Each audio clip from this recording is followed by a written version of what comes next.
आज जो हियरिंग थी, क्या फैसला हुआ? आप हमें हर बार हाई कोर्ट के बाहर पकड़ लेते हो and we are force to answer जो भी क्वेश्चंस मीडिया पूछता है।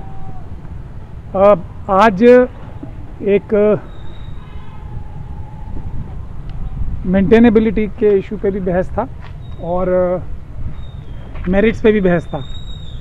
हमने जो अपना, जैसा पिछली बार भी हमने बताया था, जो रिप्लाई फाइल किया था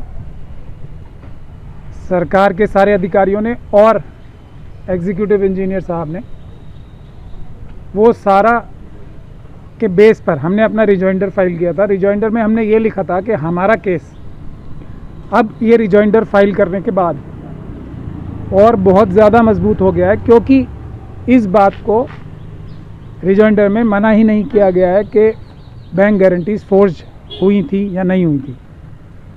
दूसरा कि जो डॉक्यूमेंट्स डीएनजी कंपनी जो है उसके लगाए गए थे, वो डॉक्यूमेंट्स उससे पूछ के लगाए गए थे या नहीं, उसकी मर्ज़ी के बगैर लगाए गए थे या उसकी मर्ज़ी से, उसके बारे में भी कोई जवाब नहीं दिया। बल्कि एग्जीक्यूटिव इंजीनियर साहब ने ये कहा था कि हमें आरईसी से फ़ोन पे इंस्ट्रक्शन आई थी, इसलिए हमें जल्दी जल्दी में ये सारा काम करना पड़ा।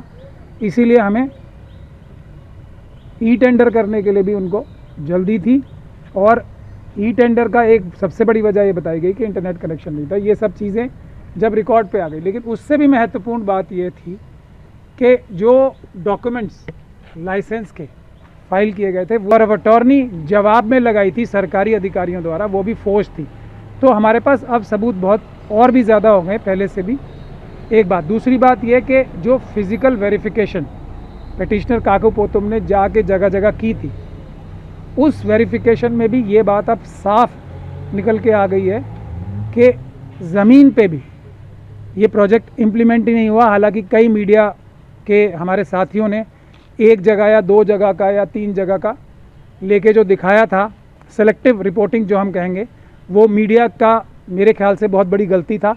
मीडिया को पूरा देखना चाहिए था, और अब हमारे पास सबूत हैं सारे कि जो बात कही गई है और जो मीडिया में भी दिखाई गई थी कि दीनदयाल उपाध्याय ग्राम ज्योति योजना का सारा काम पूरा हो गया है, वो सरासर गलत और झूठ है। उसके सबूत भी हमने आज कोर्ट में अपने रिजॉइंडर में लगा दिए हैं। तो मीडिया का रोल भी इसमें अब बहुत ही ज़्यादा शक के दायरे में आ जाता।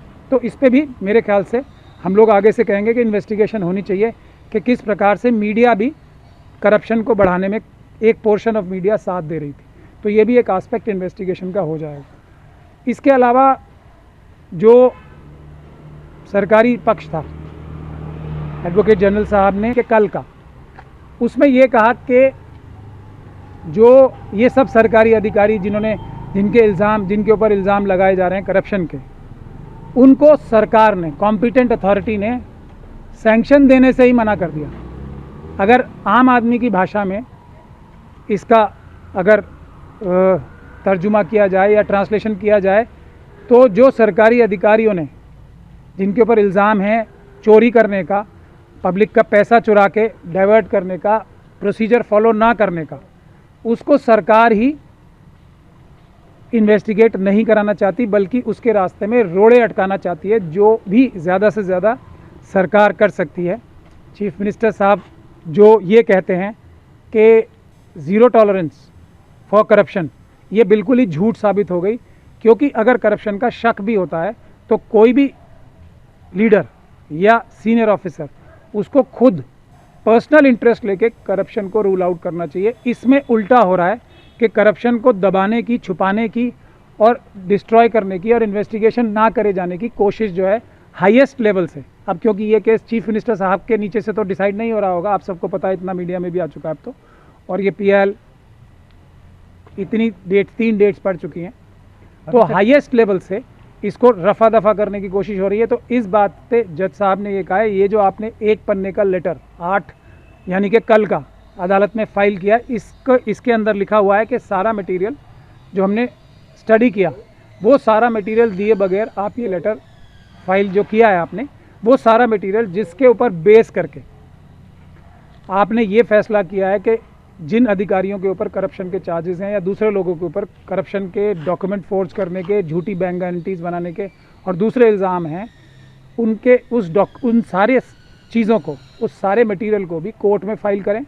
तो एडवोकेट जनरल साहब ने ये बोला है कि हम 2 हफ्ते के अंदर फाइल करेंगे और अगला डेट इसके बाद 14 सितंबर लगाए। तो भी प्रेस कॉन्फ्रेंस करी आपने, अभी जो अपोजिशन पार्टी है, या तो सीएम सर ने भी वहाँ पे दिल्ली में स्टेटमेंट दी थी कि ये पॉलिटिकल साजिश है, कि अपोजिशन पार्टी की जो हारे या ऐसे बताया गया, ये बिल्कुल उनकी सरकार को बदनाम करने की साजिश है। काम हुआ, उनको एनओसी मिला गया डिपार्टमेंट से, एपेडा से और दिल्ली की आरईसी से। तो आप क्या कहेंगे, क्योंकि कई लोग ऐसे आरोप लगा रहे हैं कि आप इतने बड़े वकील हैं, दिल्ली से आते हैं, आपकी फीस लाखों में होती है, तो इतनी दूर से आप बार बार ये केस को टेकअप करने आते हैं, आपके पीछे भी पॉलिटिकल बैकअप है सरकार को बदनाम करने का, आप क्या कहेंगे? देखिए, हम मीडिया जो है वो अगर क्राइम करती है कोई, तो मीडिया भी कानून से ऊपर नहीं है, चीफ मिनिस्टर साहब भी कानून से ऊपर तो कोई नहीं, ये तो भारत का संविधान है। तो सबूतों को तोड़ मोड़ के पेश करना, खास तौर पे मीडिया द्वारा, अपने आप में ही एक अपराध है। और करप्शन के केसेस में तो उसमें कॉन्स्पिरेसी का एंगल इन्वेस्टिगेट किया ही जाना चाहिए, यही हम कह रहे हैं। क्योंकि जो सबूत हमने लगाए हैं और जो मीडिया ने दिखाए थे, वो साफ ये दिखाते हैं कि मीडिया ने सेलेक्टिव रिपोर्टिंग की थी। तो इसीलिए कॉन्स्पिरेसी का एंगल है। हम तो कानूनी बात बताते हैं। जहाँ तक दिल्ली से आने की बात है, तो वकील तो वकील ही होते हैं, सब जगह के वकील बराबर होते हैं। ये एक सरकार को और अरुणाचल की जनता को इस बारे में सोचना चाहिए कि दिल्ली से वकील लाने की ज़रूरत क्यों पड़ रही है। जहाँ तक मेरे ऊपर आपने सीधा सवाल पूछा है, तो उसका मैं यही कह सकता हूँ कि करप्शन को ख़त्म करने के लिए, जैसा मैंने सबसे पहले भी कहा था जब प्रेस को एड्रेस किया था, अगर सबसे ज़्यादा ज़रूरत है और हम लोगों की, जो कि बाबा साहब डॉक्टर भीमराव अंबेडकर के फॉलोअर्स हैं, भारत के संविधान को अपहोल्ड करने के लिए हम लोगों ने कसम खाई है कि उसके लिए संघर्ष करेंगे। तो जो बॉर्डर लाइन स्टेट्स हैं, ख़ास तौर पे अरुणाचल, जहाँ पे चाइना हमारे एकदम पड़ोस में है, और चाइना हमारे देश का कितना बड़ा दुश्मन है पूरी दुनिया जानती है, और वो किस प्रकार से हमारी धरती खाए जा रहा है एक के बाद एक के बाद एक। तो अगर अरुणाचल की जनता को करप्शन फेस करना पड़ेगा, तो ये सबसे बड़े दुर्भाग्य की बात है किसी भी सरकार के लिए, अरुणाचल की भी और सेंट्रल गवर्नमेंट की। कम से कम अरुणाचल प्रदेश एक ऐसी जगह है जहाँ पे ज़ीरो करप्शन होनी चाहिए, क्योंकि चाइना हमारे सर पे चढ़ा हुआ है उधर। हमारे China is breathing down our neck. उसके बाद अगर करप्शन कहीं होती है, तो पूरे देश में अगर कहीं करप्शन हो रही होगी और मुझे अरुणाचल में करप्शन हो रही होगी, तो मैं पहले अरुणाचल की करप्शन दूर करने की कोशिश करूंगा, क्योंकि ये बॉर्डर लाइन स्टेट है। यहाँ की जनता जो है देश की सबसे बड़ी और जो कहा जाए सबसे जिम्मेदार जनता है, और सबसे ज़्यादा खतरा मोल लेने वाली जनता है देश के लिए। तो यहाँ की जनता को करप्शन से बचा के रखना हर एक भारतवासी की जिम्मेदारी है। इसलिए मैं इतनी दूर से चल के, रात भर मैं अभी भी चल के आया हूँ ट्रेन में, और अभी पूरी रात चल के वापस जाऊँगा। तो इसमें आप इसको फीस के एंगल से मत देखिए, मेरी सेहत के ऊपर कितना नुकसान हो रहा है इससे, ये भी देखिए। अभी अब मैं वापस जाऊंगा, क्योंकि कल सुप्रीम कोर्ट में मेरे केसेस लगे हैं। तो पैसे से ज़्यादा ज़रूरी आदमी की सेहत होती है, बट करप्शन को रोकने के लिए we will go to any extent. लेकिन इस पे आपको सबको सोचना चाहिए कि दिल्ली से वकील क्यों लाना पड़ रहा है, काकू पोतुम के ऊपर क्यों प्रेशर बनाया जा रहा है। जो भी व्यक्ति करप्शन के खिलाफ आवाज़ उठाता है, उस पर अरुणाचल प्रदेश में जो बहुत सारे बड़े बड़े लीडर्स हैं और जो सरकार में बैठे अधिकारी हैं, वो क्यों प्रेशर बनाते हैं, ये आप लोगों को सोचने का। 30% पेमेंट हुई, आप लोग 30% जो पेमेंट हुई, 70% बाकी डिपार्टमेंट का कहना है। तो आप लोग चाहेंगे कि अगर ये करप्शन है तो कुछ ऐसा स्टॉप किया जाए फ्यूचर पेमेंट? इसके लिए हम पूरी ताकत लगा रहे हैं, अपनी सेहत, अपनी फिजिकल सुरक्षा, सब चीज़ के लिए हम इसी के लिए तो कोशिश कर रहे हैं कि जो भी है दूध का दूध, पानी का पानी, जनता के सामने होना चाहिए, ट्रांसपेरेंसी।